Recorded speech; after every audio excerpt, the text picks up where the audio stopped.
How's it going, guys? My name is Slip, and today I'm going to show you the easiest way you can complete the Liberty Falls Easter egg. So, first things first, when you spawn in, you want to make your way over to the motel, and when you reach this door, it'll fly open, and about 8 zombies will come piling out. You just want to take care of all of them, and inside of that room is where you'll build the jet gun later on. At the start of round 5, you want to make your way inside the bowling alley, and on the back wall there will be an electrical panel, and once you punch the front of it off, you can make your way over to the front of the bar and break this bucket with a couple of drinks in it to reveal a number. Keep this number in mind because you'll need it to open the bank vault later on. Then make your way to the church, and upon getting inside, as soon as the investigate the church quest goes away, you can interact with this device, causing your screen to go white and starting a dialogue with Panos. When he finishes his colossal yap sesh, you can walk over to the machine and interact with it again, and he'll say something along the lines of, "I'm patched into your comms." Then you can make your way to the graveyard and wait until this zombie spawns in.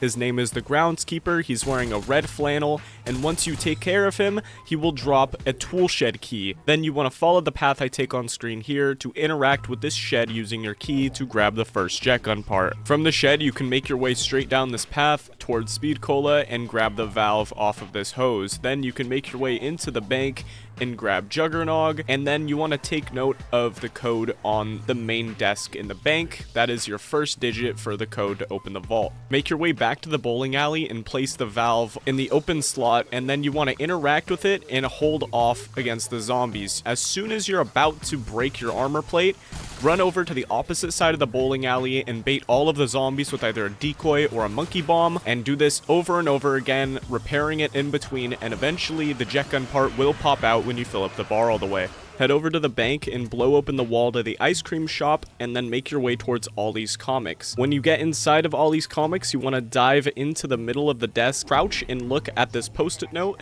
and that is your middle digit for the bank vault. Now, with all 3 of your digits, you can quickly make your way to the bank vault and insert your code to open the vault, and when you go inside, this is where you use your loot keys. So whenever you kill an elite zombie, they have a chance to drop a loot key, and this is where you use them. On round 10 and above, manglers can start spawning, and as soon as you see your first mangler, you want to shoot the cannon arm off of him, and it will drop to the ground.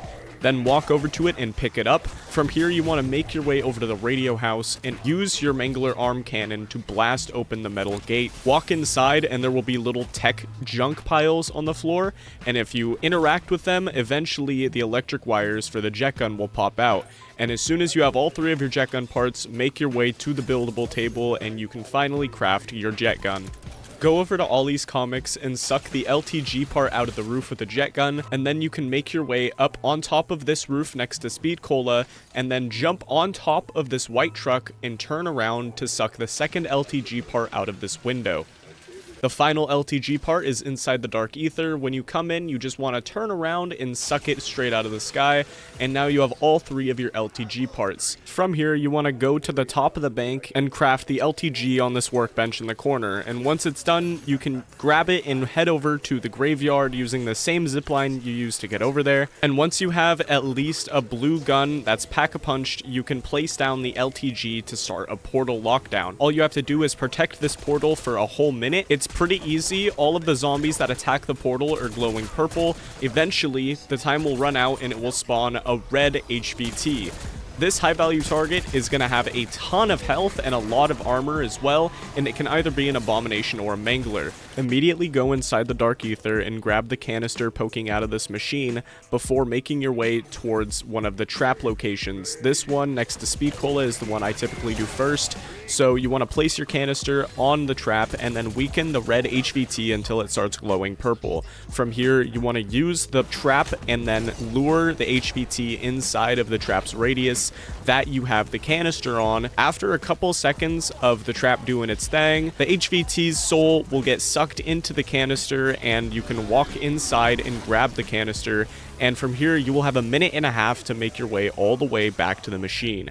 And once you place your first canister, a Strauss counter will pop up. Take the Strauss counter, doing so will replace your tactical grenade, and then make your way over to this projector facing Liberty Lanes. Depending on the color on the Strauss counter, you will have to change the color on the top of the projector to a certain color. For instance, if my scanner shows green, I want to turn the projector's color to red. If my scanner shows yellow, I want to turn the projector's color to yellow. And if my scanner shows red, I want to change the projector's color to green. And once all of your scanners are set properly, they will all align their beams in the middle to reveal the final canister that you need to fill up. Pick up the canister and go directly in front of where you picked it up and drop it down on top of the trap. From here, make your way over to the graveyard and pick up your LTG, and then go to the riverside area to do your second portal lockdown. This one is going to be harder than the first one, but again, you just want to make sure the zombies don't touch the portal's beam for a whole minute.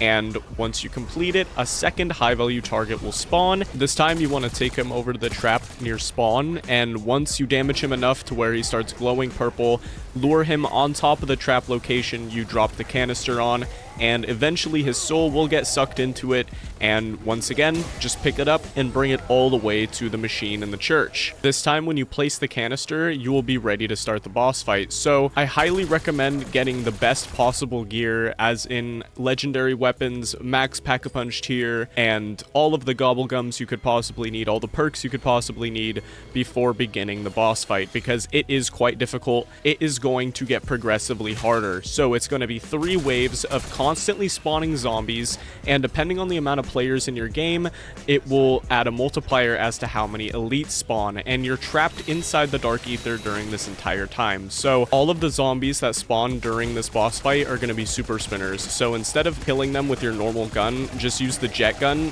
Especially the right click on the jet gun, if you train them up, will kill all of them instantly. And as soon as you finish the round, a max armor will spawn, and this will start round 2. A red HVT is going to spawn in on this round, so if you have any monkey bombs or decoys, you can use one of them to lure the zombies away while you whittle down the armor on the HVT. And once you take out the red HVT and the rest of the zombies in the wave, you can grab the max ammo, and doing so will start wave 3. This is the hardest wave. There will be 2 normal elites and 1 red elite that spawns if you're on solo, and it is an absolute nightmare. In my game, I went down in this phase because it is just so difficult, and not many armor plates spawn, so keep that in mind.